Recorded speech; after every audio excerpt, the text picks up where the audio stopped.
महादेवी, ऋषि जमदग्नि का एक मन कह रहा था कि वो परशुराम के तर्क से सहमत हो जाए, परंतु दूसरा मन कह रहा था कि सहमति का अर्थ ये होगा कि स्वयं की विचारधारा की पराजय को स्वीकार कर लेना। वो असमंजस में पड़ गए। और इसी असमंजस के कारण उन्हें अपने प्राणों से हाथ धोना पड़ा। एक कारण और था महादेवी। वो क्या था कमलनयन? ऋषि जमदग्नि को शस्त्र की महत्ता का ज्ञान तो था, परंतु शस्त्र के प्रयोग का ज्ञान नहीं था। मैं समझी नहीं सदेश्वर।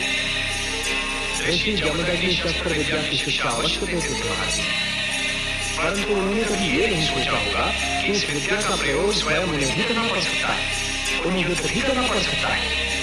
इसका फल ये हुआ महादेवी कि जब युद्ध का समय आया, शस्त्र विद्या में उनकी निपुणता उनके किसी काम नहीं आई। और वो तो युद्ध में विश्वास ही नहीं करते थे। वो कहते थे कि वे जन्म से ब्राह्मण हैं और उनका कार्य केवल शिक्षा देना है। यही तो उनकी भूल सिद्ध हुई महादेवी, यही तो उनकी भूल सिद्ध हुई। जाति का संबंध जन्म से नहीं, कर्म से होता है।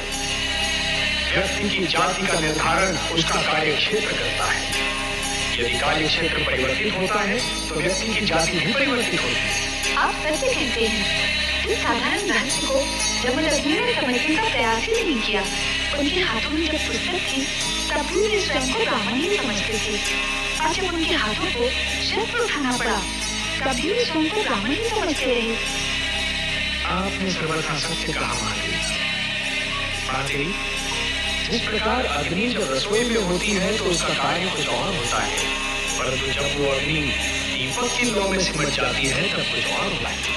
उसी प्रकार एक व्यक्ति को भी विभिन्न क्षेत्रों में भिन्न कार्यों में क्षमता उत्पन्न करनी चाहिए। यही तो वास्तविक ज्ञान होता है। ऋषि जमदग्नि को यह ज्ञात होना चाहिए था महादेवी कि शत्रु